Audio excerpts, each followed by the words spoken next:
All right, Shu, you want to do a little news? Sure. Hey, speaking of safety, there's a new law in California. Yeah. All right. Gavin Newsom just signed this into law. It's a first-of-its-kind state aimed at protecting LGBTQ students from having their sexual orientation, gender identity, or gender expression revealed by schools without consent. Uh-huh.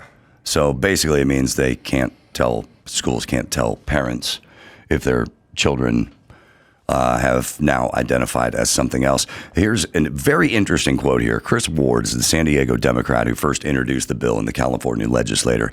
He said in a statement on Monday that the Safety Act combats a rise in politically motivated attacks on queer and transgender students nationwide. Uh-huh. It's a California law that somehow works nationwide. Here's the best part. While some school districts have adopted policies to forcibly out students, the Safety Act ensures that discussions about gender identity remain a private matter within the family. Well, wait. That's what he said. It does the exact opposite. The other ones don't forcefully out anyone. No. You don't have to out yourself. If you can't be forced out if you don't want to out yourself in high school. All right, listen. Here's the deal. They would really enjoy. There's two pediments to them ostensibly taking over your life 100%. They're really two roadblocks. Mm-hmm. There's church. There's religion. Listen, everyone. They would like to take over your life 100%. And people go, oh, come on. Well, I don't know. You tell me what evidence you've seen that they don't. We just went through COVID. They sprung into action and took over every part of your fucking life, everyone. Yes. They shut the beaches. They shut the churches. They shut the schools. They got involved with every facet of your life. They wanted you to get forced to wear a mask and get a vaccine. Otherwise, they're going to get you shit canned for your job. There's no part of your life that they do not want to be involved in. Is that clear? Is it clear to everyone that they want to be involved with every fucking facet of your life? They're starting to try to implement, like, we want mileage restrictions, and we want to know how far you drive every day, and we want to be in charge of tech, and we want to know what you're tweeting, and we want business. They want to be in control of every facet of your life, which is, well, why wouldn't they? That's what they do. They make rules.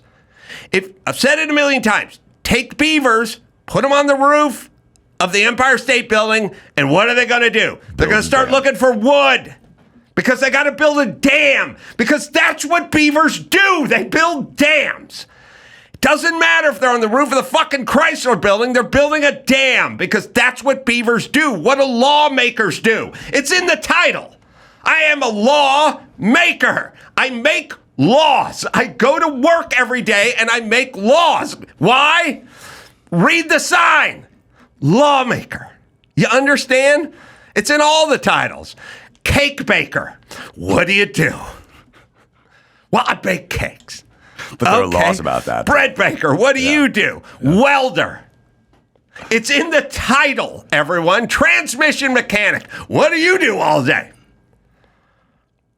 I make and fix transmissions. Okay, you're a lawmaker. You make laws, and they add laws, and they don't subtract laws because that's not their job. Their job is to add laws. Right.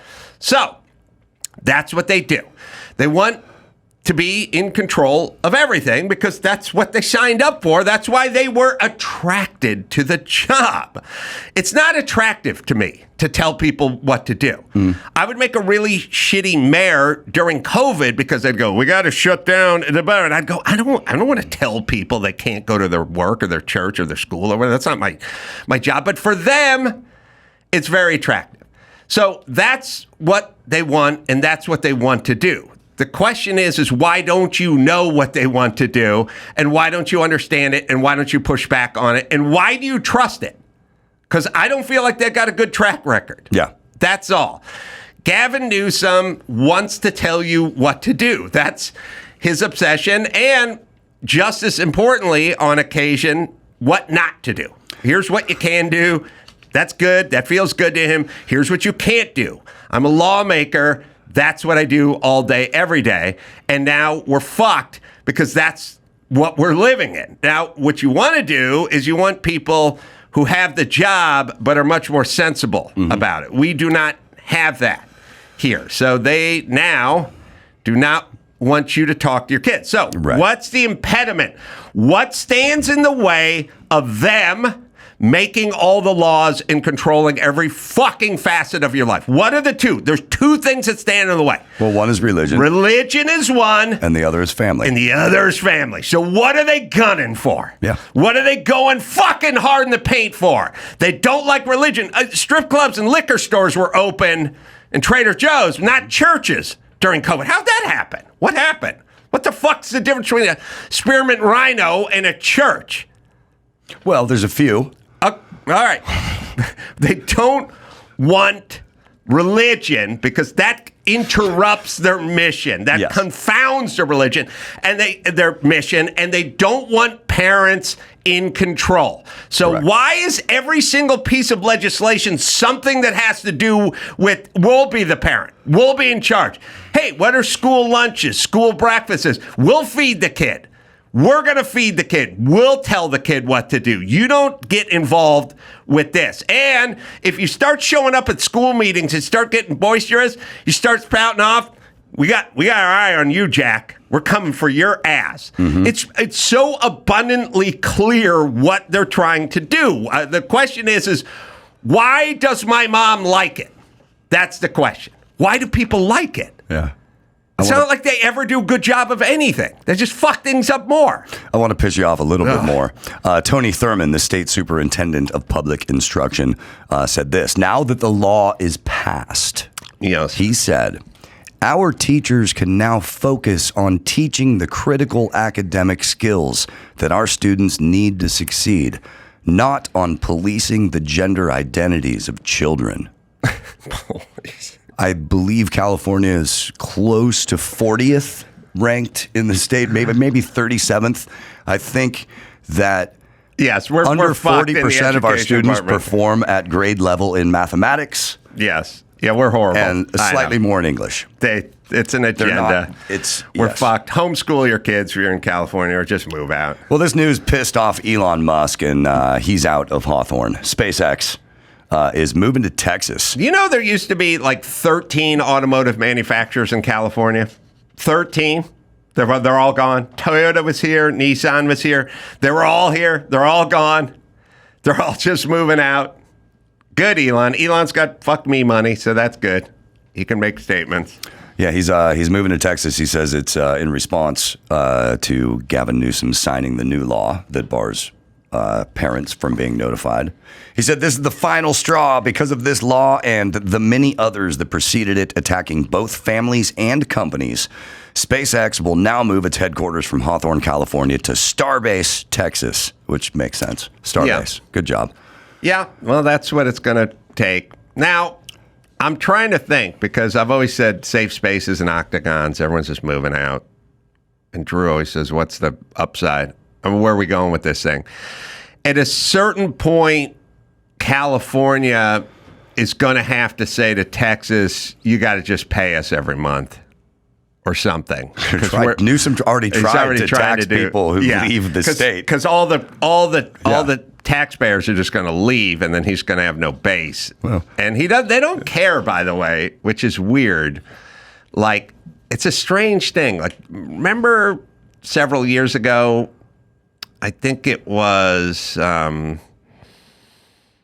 who was trying to open a big hub in AOC's district? Amazon. I think it was Amazon. Yeah, you're right. Amazon was trying to open a huge hub, and that would have created tons of jobs and tons of commerce, but AOC didn't like the fact that they were getting tax breaks, so she was like, fuck off, and they were like, good, fine, we'll leave.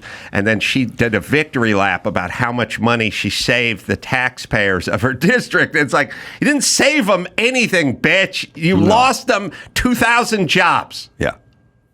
25,000 or 25,000. Well, there you go. So anyway, great job. Drive everyone out and then feel like a hero. Well, here's the thing too, and if there is a bright side, it's this: Hawthorne and El Segundo. and El Segundo, not the greatest beach town, but I love El Segundo. Property values are gonna start dropping there. Oh yeah, I've been to SpaceX. It's quite remarkable. Yeah, and there's a lot of money in that pocket, and it's all going to Texas. All right.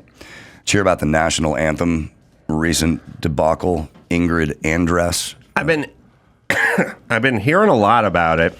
Everybody, there seems like Twitter has a lot of stuff they want to get me interested in. And it works with roof slopes and pitches because I like building. Yeah. So I will talk and listen to all that. But it also wants to get me hooked up on bad national anthem renditions, which aren't that interesting to me because, A, it's something I would fuck up. Yes, I would too. So I always have a certain amount of sympathy for stuff I would fuck up. Mm-hmm.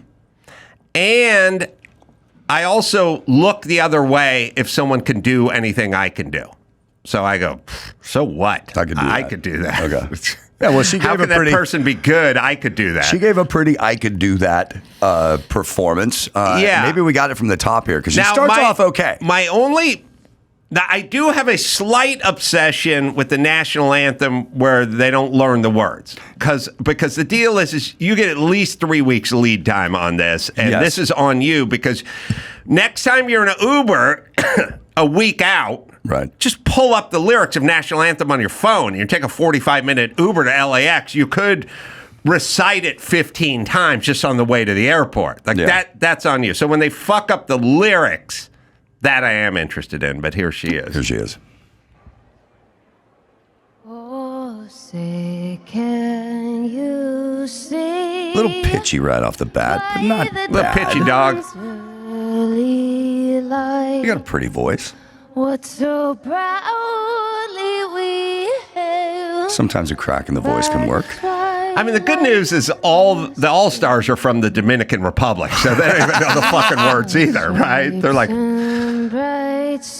doesn't sound like mine. Like if I made it to the Dominican All-Star team and they were just singing the Dominican National Anthem, not that they have one, but if they were, I'd just be sitting there going, I don't know, fuck it up. Sounds fine to me. Or I'm not offended. Now, some of these players will start reacting. There we go. There we go. The bombs bursting in air gave proof through the night. Wow. Where was that sniper when you needed him? Come on, don't laugh at that. I didn't. She brings it, though. I mean, hey. Oh, say does that star-spangled Was that a delayed wave on the high? Take us home. Or the land of the free. Wow. And the home of the brave. All right. Now she said she was listen. drunk. Huh? She said she was drunk. Oh, she did? She said she was drunk, and now she's going to rehab. Now, I could possibly believe that you can be drunk enough to sing that poorly. Yes, that is possible. The first thing that popped in my head is she had a couple of bells. That's what she says. Now, I just don't agree with the part that you got to go to rehab. I mean, we do a lot of stupid shit drunk. Why is rehab the answer? Rehab is the publicist answer. There you go. It's never the answer. Yeah. But it's the publicist answer. She said, Oh, yeah. When the camera first trained on her, I was like, she doesn't look right. Okay. On the other hand, I only sing when I'm drunk, and I'm better. Right. I do zero sober singing. Mm-hmm. I do all drunk singing. And anyone who's ever seen me do Vehicle by the Ides of March or Hell is for Children by Pat Benatar, I am lit like a Roman candle. Yep. And it is flawless, my friend. Yeah. And there's not a dry eye in the house. Well, we got to get you on the anthem circuit. Yeah. Because that's what we need. Yeah. Maybe at a Dodgers game or an Angels game, we'll get the ace man. All right. So, all right. I'll buy it. But here's the thing. Do not accept that job if you do not have big time pipes. That is, yes. And- it is an and- incredibly difficult song to hear, to sing And correctly. She could have had a couple of pops, but a couple of pops. I mean, God knows what was coursing through Whitney Houston's veins 3/4 of the time when she hit the Right. stage. There you go. 3/4 of the time. But that bitch had pipes. Yeah. Right? Yeah. And when you got pipes, I mean, it's like saying, look, Chuck Liddell's had 3 beers. I'm going to kick his ass. Like, no, you're not. He may be a little off for Chuck Liddell, but he's not off for ass kicking. So if you got real pipes, couple beers and a shot just to fucking take the edge off, that is not going to fuck up the pipes. If you're Right. But if your pipes, it's like, look, if you're a Chinese acrobat, you can have a few drinks and still walk a line. You know what I mean? But what I'm saying is when the cop pulls you out of the car. Oh, okay. If you're Joe Biden and you have a couple of beers, no, Right. it's not going to happen. So she didn't have the pipes in the first place. Well, Roseanne Barr is coming to her defense, as of course she should. Roseanne got severely dragged by a national anthem she did in 1990 at a Padres game, and everybody condemned it. President Bush, fans, media. She grabbed her crotch and spit at the end. I thought it was pretty awesome. It was. And look, if you're going after somebody, you have she's to go a comedian. You have to go out the person that booked her because she's not there to sing it. She's Right. there to do a sort of art installation. You Right. know what I mean? That's really just a social experiment. It's not singing. So Roseanne is off the hook because she's not a singer. The other Right. chick's a singer, but we got it. Let's remember. All You right. want to remember All right, Roseanne? Sure. All right.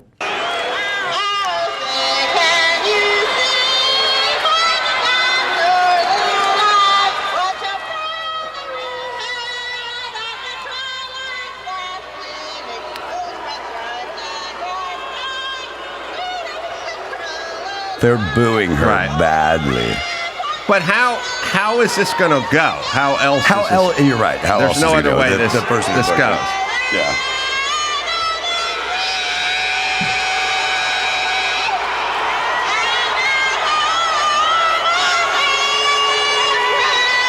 Now she's going to spit and grab her crotch because it's a baseball thing. This is a nice little hawk too. Yeah, that didn't work.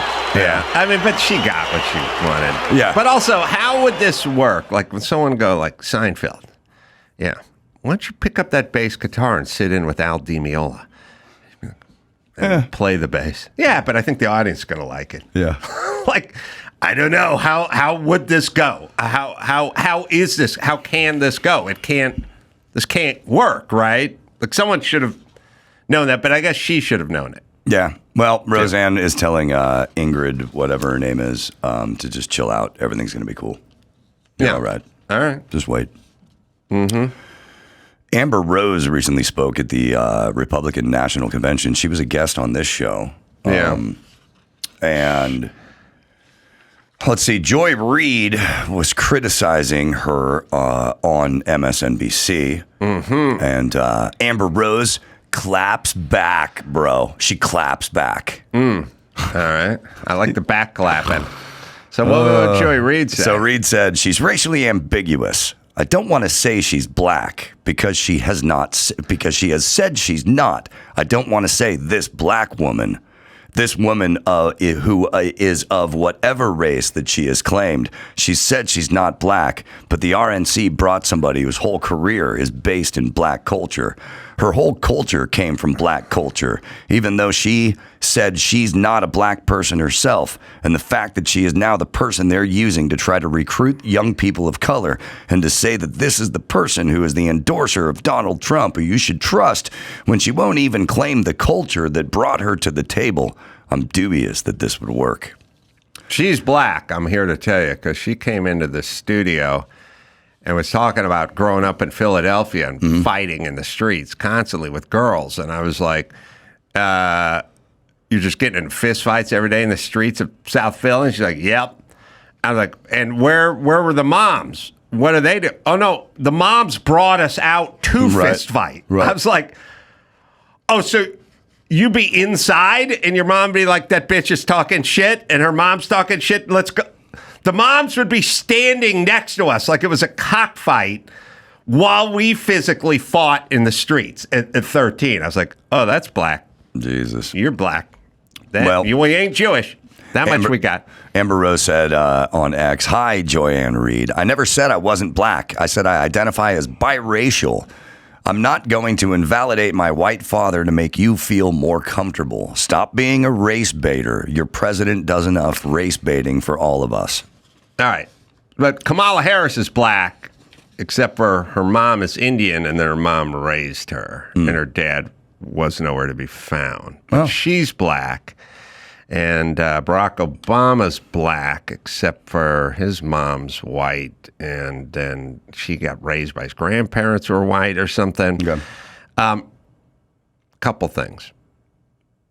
I think it's a bizarre trend on the left to discount the mom's race or to just choose the race you want. But it's oftentimes the other race of a mixed race person who hung out and raised the kid while the other person split, moved back to Kenya or never was a part of their life. So you, who love strong women, call Kamala Harris black, except for Kamala Harris's dad was black, and after he came and the mom and pulled out, he split, and then the Indian mom hung out and raised this black girl the whole time, except for she's half Indian and was birthed by the Indian woman. And I know you love strong women, right? But she's black and no love for the Indian.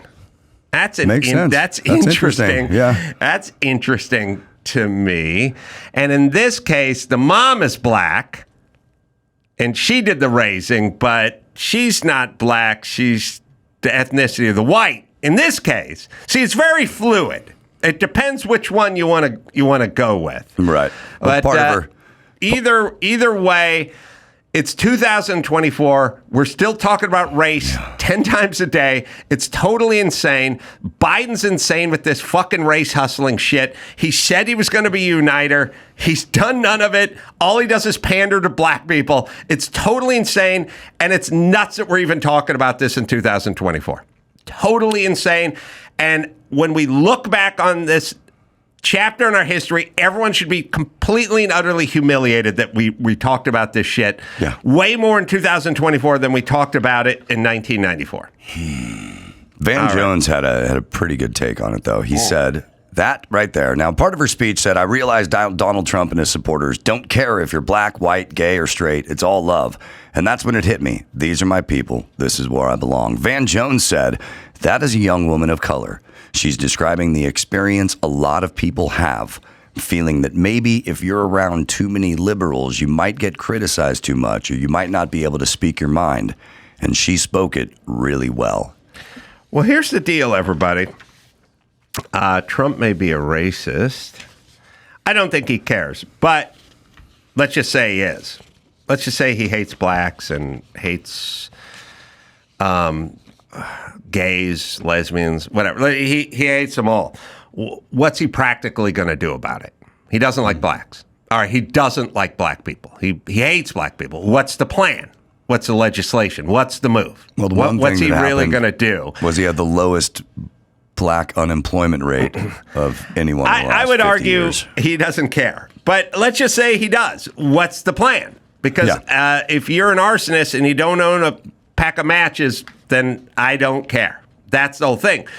So the New World Order is Trump would do things economically that would be better for blacks, but he hates blacks, so we don't want him in there, even though the hatred of the blacks wouldn't get in the way of him doing things economically that would benefit blacks, but we don't want him in there. Biden does things that hurts blacks, but he loves blacks, so we want him in there. Mm-hmm. So to me, I'm the opposite. I don't give a fuck what you think about anybody. And first off, it's not knowable. I would not know what you think about the gays or the trans or the blacks or the Hispanics. I would not know. But even if you do, as long as it's not reflected in any of your policies and your policies may in fact help those people, then you're free to go do it. And by the way, you could do it with me. You go, I hate half Italian comedians. But if you had a bunch of policies that benefited me, then I would not care what was in your heart.